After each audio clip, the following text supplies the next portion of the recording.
আল্লাহ রাব্বুল আলামিন কিয়ামতের ময়দানে 4টি প্রশ্নের উত্তর দেওয়া ছাড়া একজন মানুষকে পা নাড়াতে দিবেন না। আপনি ইমাম সাহেব হন, খতিব সাহেব হন, আলেম সাহেব হন, যেই হন না কেন, আপনাকে প্রশ্নগুলোর উত্তর দিতে হবে। এই প্রশ্নগুলোর মধ্যে থেকে একটা হলো, সম্পদ উপার্জনের ক্ষেত্রে আমরা সবাই জানি উপার্জনের প্রক্রিয়া হালাল হতে হয়। ঘুষের কারবার করে, সুদের কারবার করে, সুদি লোন নিয়ে, চুরি করে, ডাকাতি করে, ছিনতাই করে আরেকজনের হক মেরে টাকা কামাই করা যায় না, এটা আমরা সবাই জানি। কিন্তু যেটা জানি না সেটা হলো, আল্লাহ তাআলা শুধু এটা নিয়ে জিজ্ঞাসা করবেন না যে তুমি কিভাবে কামাই করেছো, কিভাবে কামাই করেছো, শুধু এই প্রশ্নই হবে না। এই প্রশ্নের পাশাপাশি আরেকটি প্রশ্ন করা হবে, কিভাবে ব্যয় করেছো। কামাই কিভাবে করেছো, ব্যয়ের প্রক্রিয়া কি ছিল, তুমি ব্যয় করতে গিয়ে সীমা ছাড়িয়ে চলে গেছো কিনা। ব্যয়ের ক্ষেত্রে একজন মুসলমান সবসময় মধ্যম পন্থা অবলম্বন করতে হবে। মিতব্যয়িতা, মধ্যম পন্থা ব্যয়ের ক্ষেত্রে এটা আল্লাহ রাব্বুল আলামিনের প্রিয় বান্দা হতে গেলে খুবই গুরুত্বপূর্ণ একটি বিষয়।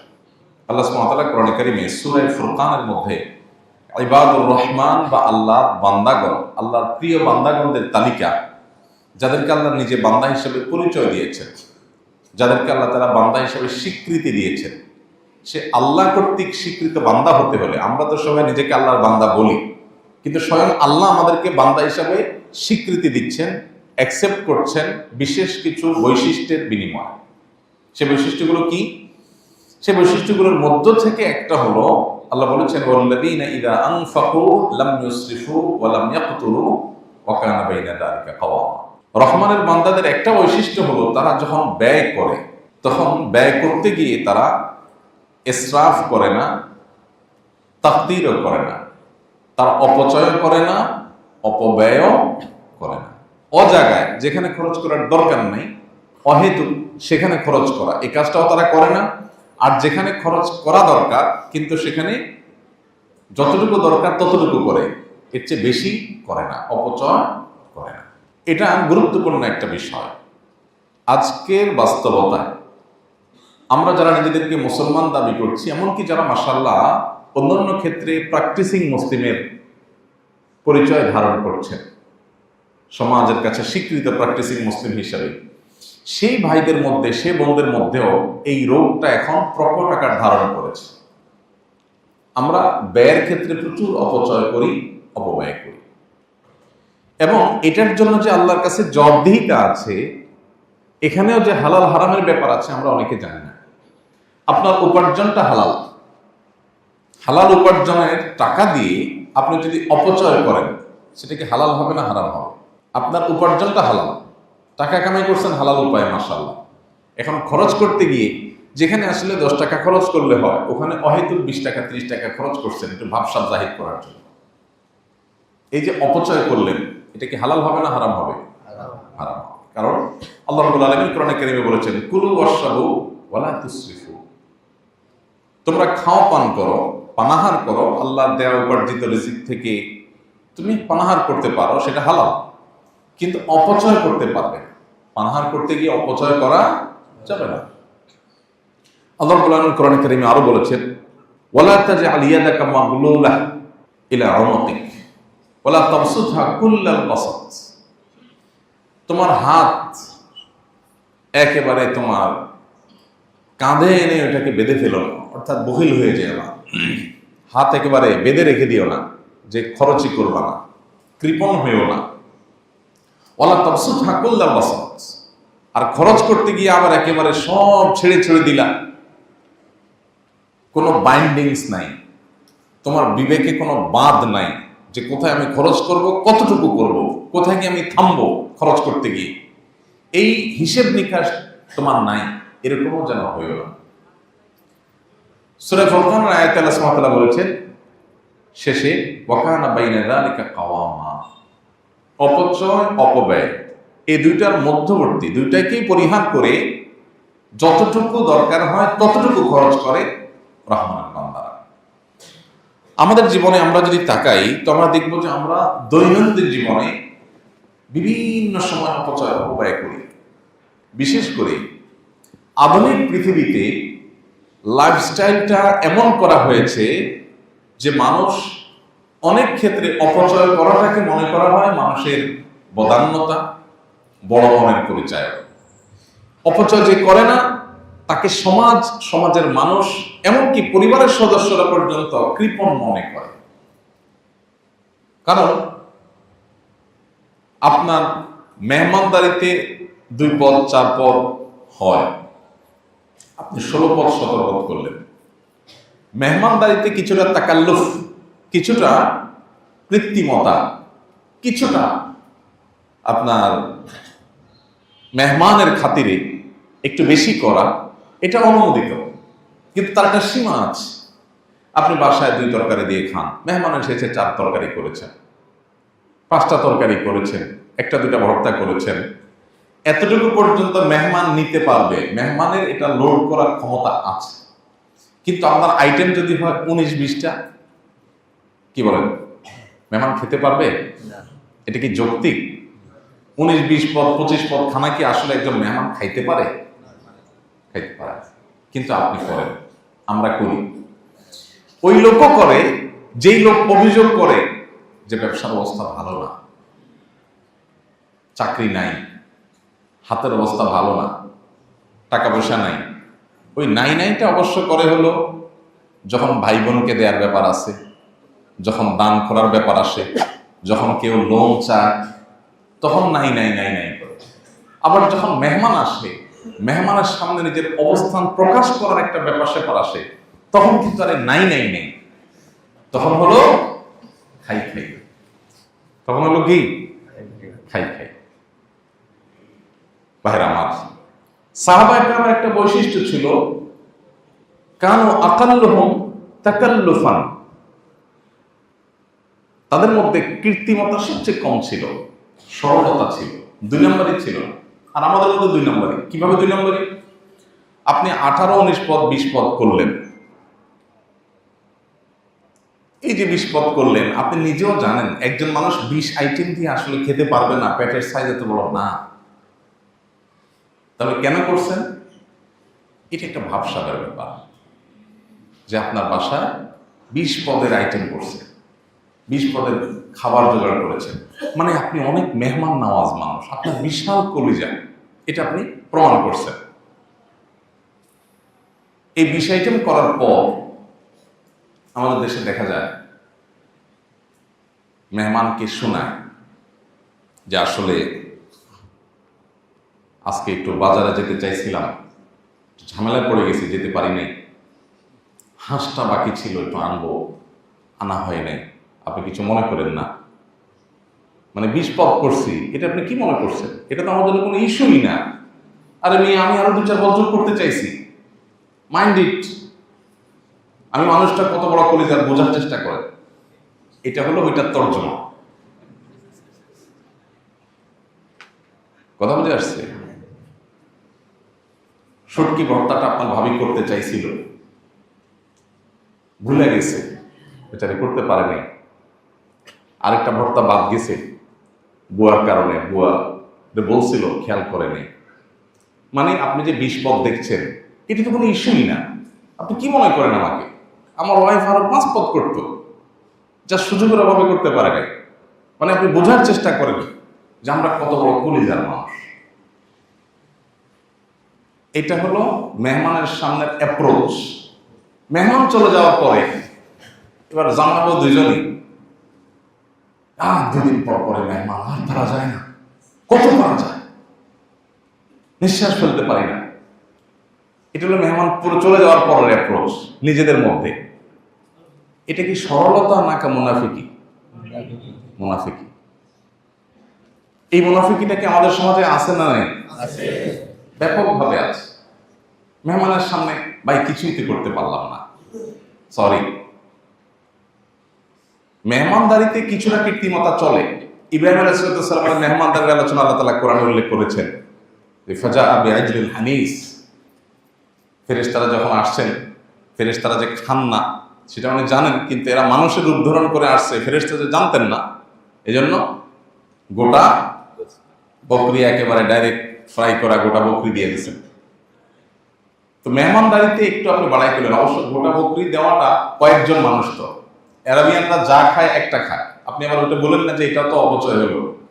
তাদের সিস্টেম হলো বকরি মেহমানের সামনে দিবে, মেহমান 8 জন 10 জন 20 জন যা আছে তারা খাবে, তারা খেয়ে চলে গেলে ওখানে এবার মহিলারা খাবে, পরিবারের লোকেরা খাবে, এরপরে বাচ্চারা খাবে, দফায় দফায় ওখানে খাবে। এটা হলো তাদের ট্র্যাডিশন। এখনকার আরবিয়ানরা অবশ্য অপচয়ের ক্ষেত্রে গোটা পৃথিবীতে তারা চ্যাম্পিয়ন হবে। যেই পরিমাণ খানা তারা অপচয় করে, এটা পৃথিবীতে তারা ছাড়া এত অপচয় পৃথিবীতে কোনো জাতি করে না। দুর্ভাগ্য আমাদের জন্য ভাইরা। তো আমি যেটা বলছিলাম, এই যে অপচয়, আমি একটা উদাহরণ দিলাম মেহমানদারির ক্ষেত্রে। আননেসেসারি, অপ্রয়োজনীয় হিউজ করলেন। বিয়ে শাদীতে যেটা হয় সেটা তো বলার অপেক্ষা রাখে না। কদিন আগে আমার পরিচিত এক ভদ্রলোক তার খুব কাছের একজনের বিয়ের গল্প দিলেন যে কয় হাজার যেন মেহমান, আমন্ত্রিত মেহমান, 1000 বা 2000 বা আরো বেশি হবে সম্ভবত, আমি ফিগারটা মনে নেই। এই মেহমানদের সবাইকে বিয়েতে আসার জন্য সবার জন্য ড্রেস প্রোভাইড করা হয়েছে। মাথা থেকে পা পর্যন্ত কি পরবে টোটাল সেট, এক একটা সেটের দাম 20 থেকে 30,000 টাকা এক একজনকে, খাবার দাবার পরে, মানে এগুলো করে বিয়েতে আসবেন। এটা এখন নাকি শুরু হয়েছে। আমার এখন এটা দেখার দুর্ভাগ্য হয়নি। বরযাত্রী অর্থাৎ বরযাত্রী ছেলে পক্ষ, তাদের জন্য এক রকমের ড্রেস, আর মেয়ের পক্ষের যারা তাদের জন্য আরেক রকমের ড্রেস। ড্রেস দেখে বোঝা যাবে কে কোন যাত্রী, কে কোন পক্ষের। তো এই ড্রেস আনার জন্য এক একজনের জন্য এইভাবে খরচ করেছে। কত কোটি টাকা যেন খরচ করেছে, সেটা বিশাল বড় কোনো ফিগার। এটা হলো বিয়ে। ইন্টারেস্টিং বিষয় হলো, ওই বিয়ে সম্পর্কে কিছুদিনের মধ্যেই আমরা শুনতে পেলাম ওই বিয়েটা সামান্য কয়েকদিন টিকেছে, কয়েকদিন মধ্যেই বিয়েটা ভেঙে গেছে। তো আমাদের সমাজে এরকম অপচয় হয়, ঘরে ঘরে জায়গায় জায়গায় হয়। আমরা অনেকে হয়তো সুযোগের অভাবে সৎ, সুযোগের অভাবে সৎ, এত টাকা নাই যে অপচয় করব। আমি আমার যোগ্যতা অনুযায়ী অপচয় করি, যতটুকু আছে এর মধ্যে অপচয় করি। ভাইরা আমার, আল্লাহ রাব্বুল আলামিন কিয়ামতের ময়দানে 4টি প্রশ্নের উত্তর দেওয়া ছাড়া, কোন কোন বর্ণনায় 5টি প্রশ্নের কথা বলা হয়েছে, এগুলোর উত্তর দেওয়া ছাড়া একজন মানুষকে পা নাড়াতে দিবেন না। আপনি ইমাম সাহেব হন, খতিব সাহেব হন, আলেম সাহেব হন, যেই হন না কেন, আপনাকে প্রশ্নগুলোর উত্তর দিতে হবে। এই প্রশ্নগুলোর মধ্যে থেকে একটা হলো ওয়ান মালিহি মিন আইনা ইকতাসাবাহু ওয়া ফিমা আনফাক। সম্পদ উপার্জনের ক্ষেত্রে আমরা সবাই জানি উপার্জনের প্রক্রিয়া হালাল হতে হয়। ঘুষের কারবার করে, সুদের কারবার করে, সুদি লোন নিয়ে, চুরি করে, ডাকাতি করে, ছিনতাই করে আরেকজনের হক মেরে টাকা কামাই করা যায় না, এটা আমরা সবাই জানি। কিন্তু যেটা জানি না সেটা হলো আল্লাহ তাআলা শুধু এটা নিয়ে জিজ্ঞাসা করবেন না যে তুমি কিভাবে কামাই করেছো, কিভাবে কামাই করেছো, শুধু এই প্রশ্নই হবে না। এই প্রশ্নের পাশাপাশি আরেকটি প্রশ্ন করা হবে, কিভাবে ব্যয় করেছো। কামাই কিভাবে করেছো, ব্যয়ের প্রক্রিয়া কি ছিল, তুমি ব্যয় করতে গিয়ে সীমা ছাড়িয়ে চলে গেছো কিনা। আমার একটা ছেলে, আমার ছেলে বলছে, ছেলে চাইছে কোনো দিকে, বাস আর কোনো কথা নেই। টাকা কত ডাজ নট ম্যাটার, বাসায় আরো 5টা আছে, সেটা কোনো ব্যাপার না। ছেলে চাইছে, আমার একটা ছেলে। ভাইরা আমার, এগুলো অপচয়। আমি একটা কথা প্রায় বলার চেষ্টা করি, নিজের পরিবারের সদস্যদেরকে, ছেলে মেয়েদেরকে ভোগী বানাবেন না, ত্যাগী বানাবেন। ভোগ করার জন্য কোনো যোগ্যতার দরকার হয় না। গরিবের ছেলে, গ্রামের ছেলে, একেবারে অশিক্ষিত মানুষ ভোগ করতে দিলে দেখবেন সেও পারে। ভোগ করার জন্য কোনো যোগ্যতার দরকার হয় না। যোগ্যতা লাগে কিসের জন্য? ত্যাগের জন্য। সন্তানকে যদি যোগ্য বানাতে চান তাহলে তাকে ত্যাগ শিখান। তোমার একটা জিনিস মন চাইছে, বাবা আমার পকেটে টাকাও আছে, অভাব নাই আল্লাহর ফজলে, কিন্তু এটা যেহেতু তোমার খুব বেশি দরকার নাই, অতএব এটা আমরা নেব না। এই স্যাক্রিফাইস তোমাকে শিখতে হবে। এখন এই স্যাক্রিফাইস বাবা মারা শেখান না। বাবা মাদের এখন হাহুদাস হলো, আমার ছেলেটার চাহিদা পূরণ করতে পারি নাই। সবার ছেলের হাতে 1 হাত লম্বা মোবাইল, আমার ছেলেকে একটা মোবাইল কিনে দিতে পারলাম না। এই আফসোস বাবা মার মধ্যে। বাবা মার মধ্যে এই চেতনা নেই যে আমার সন্তানকে নিয়ে বসে চিন্তা করব, আলাপ করব, বাবা এই মোবাইলটা কি খুব বেশি ইম্পর্টেন্ট, এই মোবাইল ছাড়া কি চলা যায় না, এই মোবাইল ছাড়া কি তুমি তোমার জায়গায় পৌঁছতে পারবা না, তুমি যেই টাকাটা তোমার কোনো একটা ডিমান্ড পূরণ করতে গিয়ে খরচ করবা, এই টাকাটা খরচটা কমায়া তুমি একটা গরিবকে দান করতে পারো। তাকে অপশন আমরা দেই না, আমরা চিন্তা করি আমার ছেলে চাইছে, একটা ছেলে একটা মেয়ে, কারণ একটা বেশিতে এখন আর নাই, বেশিরভাগই একটার মধ্যে সীমাবদ্ধ, কারণ আমরা অনেক স্মার্ট। তো ছেলে মেয়েদের চাহিদা পূরণ করতে গিয়ে, পরিবারের সদস্যদের চাহিদা পূরণ করতে গিয়ে, নিজেদের যে দুনিয়াবি ডিমান্ড আছে এটাকে পূরণ করতে গিয়ে আমরা পাগল করা হয়ে যায়। আমাদের কোনো হুঁশ থাকে না, কত খরচ করছে, কত ব্যয় হচ্ছে, আমাদের কাছে কোনো গুরুত্বপূর্ণ বিষয় হয় না। আল্লাহ তাআলা আমাদেরকে হেদায়েত দান করুন। গোটা পৃথিবীতে যদি আপনি তাকান, দেখতে পাবেন গোটা দুনিয়া এখন ভোগবাদের জয় জয়কার চলছে। চতুর্দিকে শুধু ভোগ আর ভোগ ছাড়া কিচ্ছু দেখবেন না। ইসলাম মানুষকে কন্ট্রোল করতে বলে, কন্ট্রোলিং শেখাইতে আসছে ইসলাম, যে আপনি জায়গায় জায়গায় কন্ট্রোল করবেন, কন্ট্রোল করা শিখাবেন পরিবারের সদস্যদেরকে, নিয়ন্ত্রণ শিখাবেন। আমি যেখানে সেখানে পা দেব না, যেখানে সেখানে হাত দেব না, যেটা সেটা কিনবো না, যেটা সেটা করব না, ভাবসাব জাহির করার জন্য, সমাজে মানুষের কাছ থেকে ওয়াও শোনার জন্য আমি যদি কোনো কিছু করি, তাহলে এটা আমার নিচু চিন্তার প্রমাণ বহন করে, এটা উঁচু চিন্তার প্রমাণ বহন করে। সম্পদ হলেই ভোগ করতে হবে, ভোগবাদী হইতে হবে, অপচয়কারী হইতে হবে, টাকা পয়সা উড়াইতে হবে, এটা ছোট লোকের চিন্তা, এটা কখনো বড় লোকের চিন্তা না। তাহলে বড় লোকের চিন্তা কি? বড় লোকের চিন্তা হলো আল্লাহ আমাকে অর্ডার দিয়েছে, তারপর আমি সাদা মাথা চললাম, আমার অর্ডার দিয়ে মানুষের উপকার করলাম, মানুষের সেবা করলাম। অনেকে আছে সামান্য একটু শখ পূরণ করতে গিয়ে লাখ টাকা উড়িয়ে দিচ্ছে, সামান্য শখ, যে শখটা আসলে খুব বেশি গুরুত্বপূর্ণ কিছু না, সেটার জন্য তিনি লাখ টাকা উড়িয়ে দিচ্ছেন। অথচ এই লক্ষ টাকা অনেক অসহায় পরিবার যারা বৃষ্টিতে তাদের ঘরে, কুড়ের ঘরে পানি পড়ে জবজব করে, শীত নিবারণ করতে পারে না, 1 লক্ষ টাকা দিলে তারা মাথা গোজাবার জন্য একটা ছোট টিনের ঘর করতে পারে, একটা পরিবার একটা স্থায়ী সমাধান হতে পারে, বছরকে বছর সেখানে বসবাস করতে পারে পরিবার নিয়ে, বাচ্চাদেরকে নিয়ে। আমি সেটা মাত্র আমার সামান্য একটু শখ পূরণ করার জন্য খরচ করছি, এক বিন্দু পরিমাণ বুকের মধ্যে আমার অপরাধ বোধ আমার মধ্যে জাগ্রত হচ্ছে না, আমার মধ্যে একটু বাধা আসছে না, একটু আমার সেন্স কাজ করছে না। এটা ইন্ডিকেটর। কিসের ইন্ডিকেটর? যে আমি আসলে ফাসিক আছি, আমি আখিরাতমুখী না, আমি আল্লাহমুখী না। গোটা পৃথিবীতে ভোগবাদের জয় জয়কার। ভোগবাদকে এমন ভাবে প্রতিষ্ঠা করা হয়েছে যে লাইফ যত এক্সপেন্সিভ হবে তত উন্নত দেশ। গোটা পৃথিবীতে তাকান, যেই দিকে তাকাবেন, যেই দেশে যাবেন, যেই দেশে লাইফ যত বেশি এক্সপেন্সিভ, যেখানে জীবন ধারণ করতে এক গাদা টাকা লাগে, সে দেশ তত উন্নত। এটা হলো আমাদের কাছে উন্নত হওয়ার ডেফিনিশন। স্বামীর একার উপার্জনে চলতে পারে না, স্ত্রীকেও কামাই করতে হয়, সেটা উন্নত। এই যে উন্নতির যে ডেফিনেশনটা আমাদের ব্রেইনে সেটেল হয়ে আছে, এস্টাবলিশড হয়ে আছে, আমাদের সমাজে প্রতিষ্ঠিত হয়ে আছে, এই জায়গাটাকে আমাদের একটু ভাবতে হবে, আসলে কি এটা উন্নতি?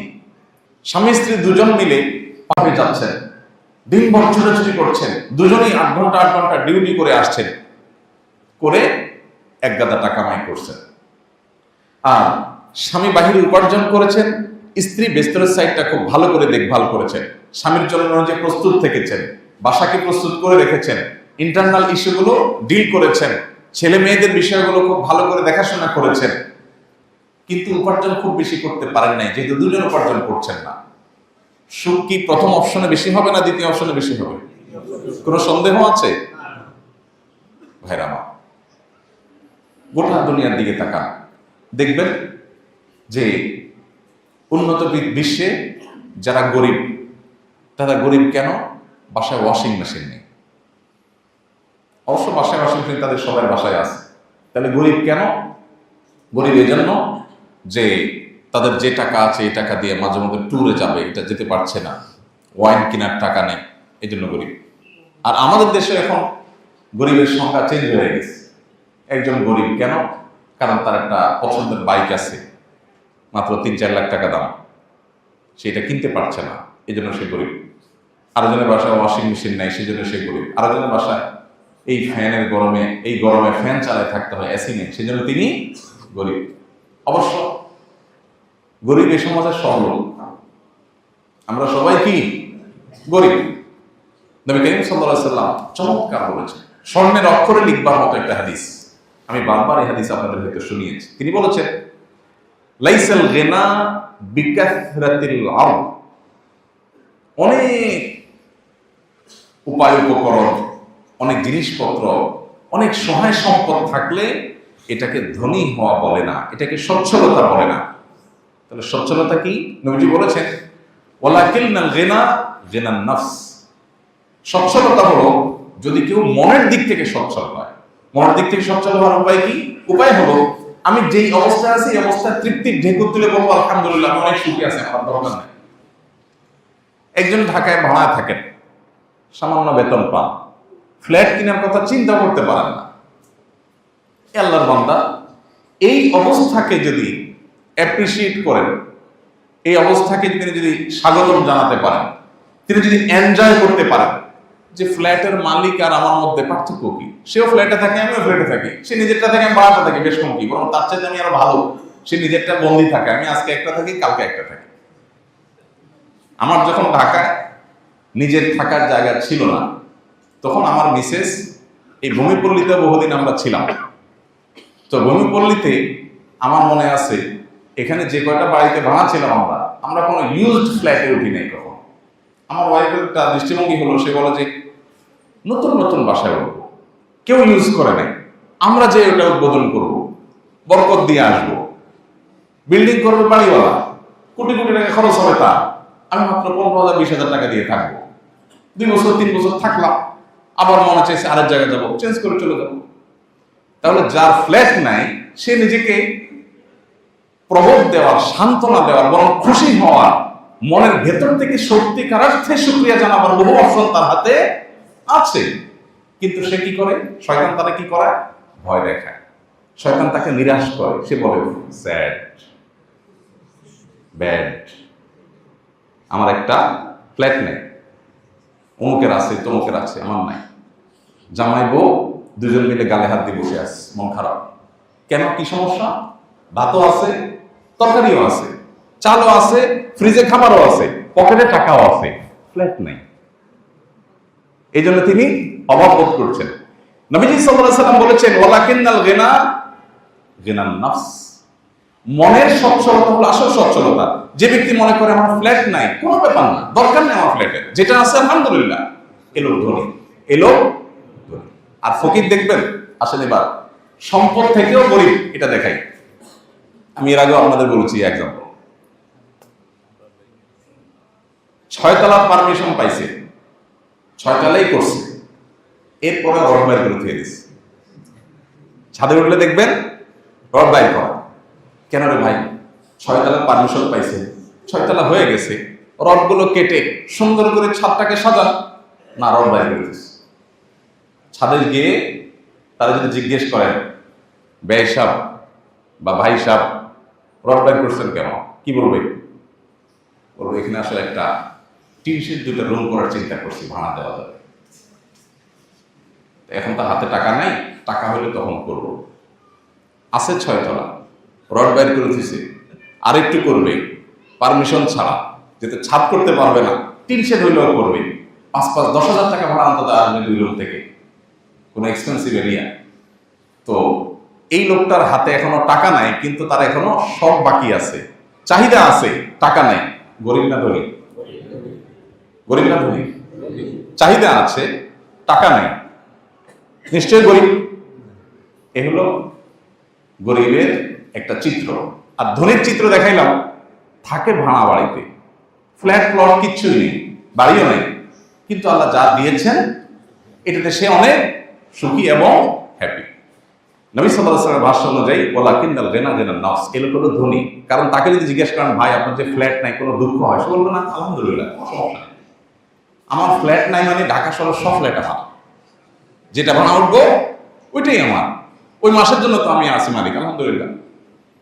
মরে গেলে তো এগুলো সব সেও রেখে যাবে, আমিও রেখে যাবো, বেশ কত তার সাথে আমার কোনো নাই। মানুষ যখন আলহামদুলিল্লাহ বলতে চায়, তার হাজারটা অপশন আছে, আর যখন আলহামদুলিল্লাহ বলতে চায় না, তখন হাজারো কোটি টাকার মালিক হওয়ার পরও তার আফসোস এবং হামদাস করার অপশন আছে। নবী করিম সাল্লাল্লাহু আলাইহি ওয়াসাল্লাম মানুষকে এই জীবন দর্শনটা দিতে চেয়েছেন। আর ভোগবাদী পৃথিবী আপনাকে সারা জীবন অভাবী করে রাখবে, মরণ পর্যন্ত আপনার অভাব থাকবে। অপচয়, অপব্যয় এবং যে কোনো অর্থ করি ব্যয়ের ক্ষেত্রে যদি আমরা নবী সাল্লাল্লাহু আলাইহি সাল্লামের বাতানো পন্থাকে অবলম্বন করি, তাহলে আমরা মানসিক এবং প্রকৃত অর্থে সুখী হতে পারবো, প্রকৃত অর্থে সচ্ছল হতে পারবো। আমাদেরকে কেউ কখনো অভাবী ট্রিট করতে পারবে না। এটা মানুষের মানসিক ব্যাপার। একজন মুসলমান খাইকারি হতে পারে না, একজন মুসলমান লোভী হতে পারে না, একজন মুসলমান ভাব জাহির করবার জন্য অপচয় করতে পারে না, অজাগায় অপাত্রে খরচ করতে পারে না, একজন মুসলমান ছেলে মেয়ে যা চাইলো তাই কিনে দিলাম, এরকম কোন বাধা এবং কোন প্রকার নিয়ন্ত্রণহীন জীবন যাপন করতে পারে না। আমাদের ব্যক্তিগত জীবনে এই ব্যয়ের নীতিমালা মেনটেন করা খুব বেশি গুরুত্বপূর্ণ। আমি এর আগে আমার নিজের বিষয় বিভিন্ন সময় সাথে শেয়ার করেছি। যখন খুব অল্প উপার্জন ছিল, তখন ওই অল্প উপার্জনে আলহামদুলিল্লাহ চলেছে। আমার মনে হয় না আমার পরিবারের সদস্যরা, আমরা মাঝে মধ্যে এখনো আলোচনা করি যে এমন সময় ছিল যখন একটা ডিম আমরা 4 টুকরা করে খেতে হয়েছে, 2 বাচ্চা 2 টুকরা, আমরা স্বামী স্ত্রী 2 টুকরা। আলহামদুলিল্লাহ আজকে টাকা নাই, একটা ডিম কিনেছি। ধার দেনা করে আমার 4টা ডিম খেতে হবে, এই টেন্ডেন্সি কখনো আলহামদুলিল্লাহ ছিল না এবং কখনো করিও নেই। আমি মনে করে সেই সময়ের কথা আমি মনে করে কয়েক বছর কাটিয়েছি। কোনো দোকানদার বলতে পারবে না যে একটু ভোগের জন্য কোনোদিন দোকান থেকে কখনো 10 টাকা বাকি নিয়েছে, নাই, খাবো আলহামদুলিল্লাহ। এবং এটার জন্য কোনো দুঃখও নেই, না যে এটার জন্য কোনো দুঃখও নেই, বরং ও যে 6 তলার পর রড বের করে রেখেছে, এদের দেখে আমার মায়া হয়, করুণা হয়, আহারে বেচারা অভাব, আল্লাহ আমার মধ্যে অভাব রাখেননি আল্লাহ। এই জন্য ভাই, অপচয় অপব্যয় বন্ধ করবো তো আমরা ইনশাআল্লাহ। বিবাহ কেন্দ্রিক অপচয়, এটা তো ঘরে ঘরে জনে জন, এটা না করলে তো কোনো ভাবসাবই থাকে না, এলাকার মান সম্মানই থাকে না। বেশাব মানুষ খাওয়াইতে হবে 200-300, বিশাল ডাকডোল পিটাইতে হবে। চিটাঙের দিকে বিয়ে উপলক্ষে রিক্সা চালক বেচারা গরিব মানুষ, দিনমজুর, তারপরও তার আধা কিলোমিটার রাস্তায় লাইট লাগাইতে হবে। তার নিজের বাড়িতে বিদ্যুৎ আছে কিনা সন্দেহ, কিন্তু বিয়ে উপলক্ষে ওই আধা কিলোমিটার ভাড়ায় লাইট লাগাইতে হবে। এগুলোর বিরুদ্ধে আমাদের একটা সামাজিক সচেতনতা এবং সামাজিক সংগ্রাম আমাদের মধ্যে গড়ে তুলতে হবে, তা না হলে আমরা কখনো প্রকৃত সুখের দিকে যেতে পারবো না।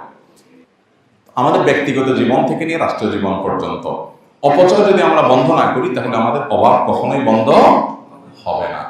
আর একজন মুসলমান হিসাবে আমার অভাব থাকুক আর না থাকুক, অভাব থাকুক বা না থাকুক, আমি লৌকিকতা করতে গিয়ে, প্রদর্শন করতে গিয়ে, মানুষকে দেখাতে গিয়ে, ভাবসাব জাহির করতে গিয়ে, মনের তথাকথিত স্বাদ আহ্লাদ এগুলো পূরণ করতে গিয়ে আমি যদি প্রয়োজনের চাইতে একটু বেশি খরচ করি, আল্লাহর কাছে জবাবদিহি করে। আমরা অনেকেই স্মার্টফোন কেনার ক্ষেত্রে দেখা যায় যে আমার যে ফোনটা আছে এটা চলে, কিন্তু লেটেস্ট একটা চলে আসছে, এখন এইটা না কিনলে আর ইজ্জত থাকে না, কারণ সবার হাতে ওইটা আছে। এর ওটা আছে না নাই বলে আছে। অনেকে আছেন একদম সবচেয়ে লেটেস্ট মডেলের একটা সেট কিনে ওই বন্ধুদের কাছে যাচ্ছেন। আমাদের প্রবাসী অনেক ভাই আছেন, দেশে আসার সময় সবচেয়ে দামিটা কিনে আনছেন। কেন? কারণ বাজারে যাওয়ার পরে মানুষ দেখে বলবো, ভাই এটা কি সেট দেখি নেই তো আগে, ওইটা নতুন বাইক হয়েছে আর কি, এখনো দেশে আসেনি।